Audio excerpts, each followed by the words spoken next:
Hey guys, Mr. Big here. I was playing with this M35 carburetor. We got it all cleaned up. Thought it might be interesting to show some stuff I found on it and things you can look for when you're getting ready to do a rebuild on these.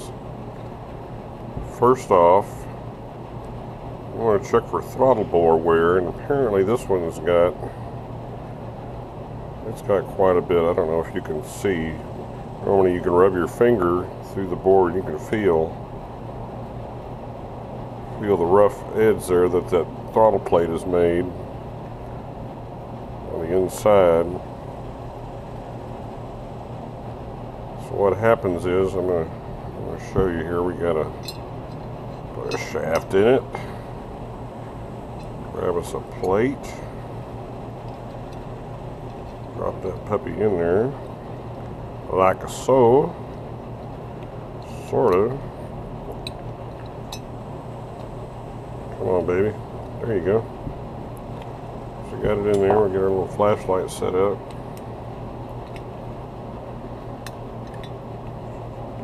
You can see we're getting quite a bit of light through there, because that's almost the position you're going to have when this thing's at idle. Not much past that. So what's going to happen is you're going to have quite a bit more air coming around the plate.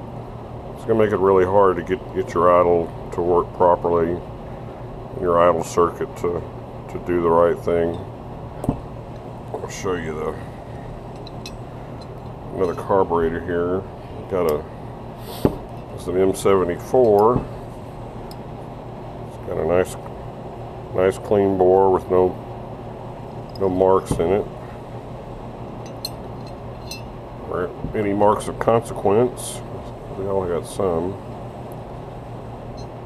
Anyway, I'm going to drop our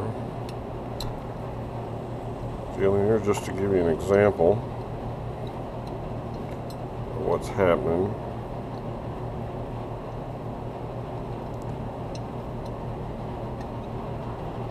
There we go. And if you look at this one, it's a lot snugger. I mean, they're not sealing 100%, but you need to get that thing just about right. You notice on that left side there's your idle circuit. That's where your idle mixture passes the throttle plate, and that's what for idle purposes gets you where you need to be. So I don't know if you can see that very well. Anyway, much better fit. Like I said, it can cause a lot of issues when you're trying to set these things up. So not a good thing. I think Danny Indian Nuts talked about that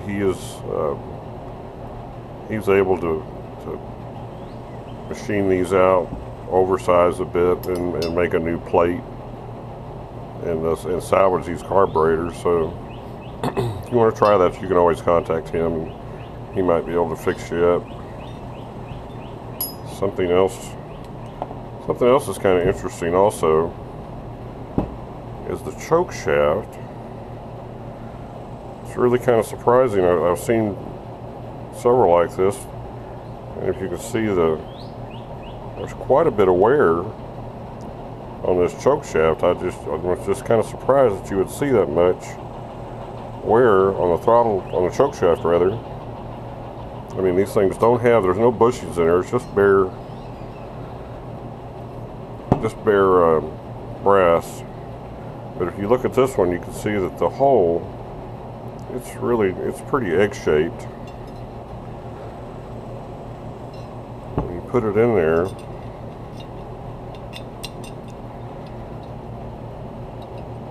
it's got quite a bit of slop.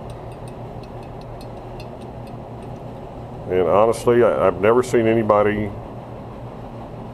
attempt any repair on this. I mean, I'm not aware of any. I don't know that it's a big issue. I mean, at the end of the day, all these things do is just open and close. It's closed long enough for you to start the bike, and the rest of the time it's wide open. But This seems odd to me that you would see that much wear on these things, and I can only imagine maybe it's vibration from the motor over years and years of operation would cause that much to egg out like that. I got no idea, but interesting nonetheless.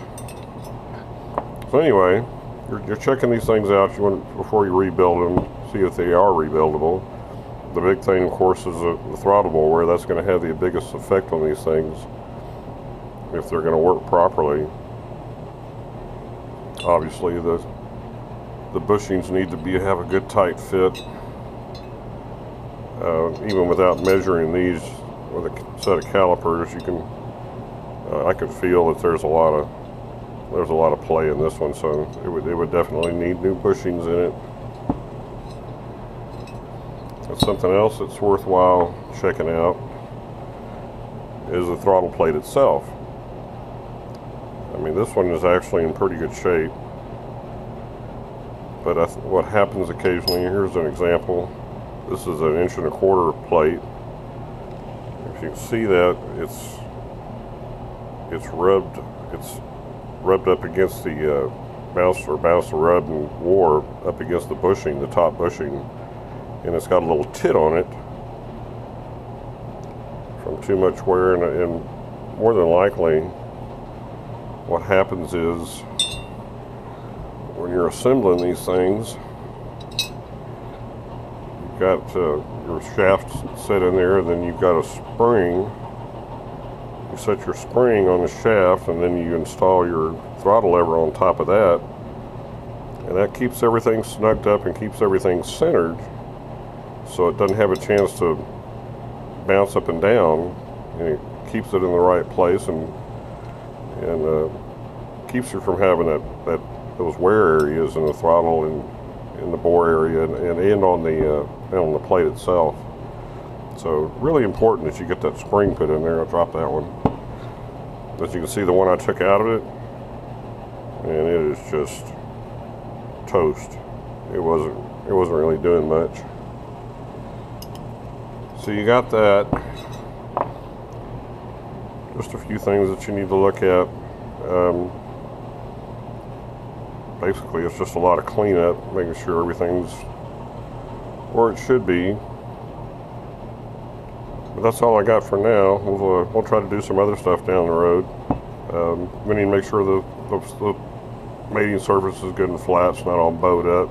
They can be from time to time, but other folks are set up to do that kind of machining. So it's all good. So we'll try to do some more of these, and if you got any questions, well, certainly ask me or ask somebody else. I don't know everything. I'm pretty much an idiot, but I'm certainly trying. So check you guys later.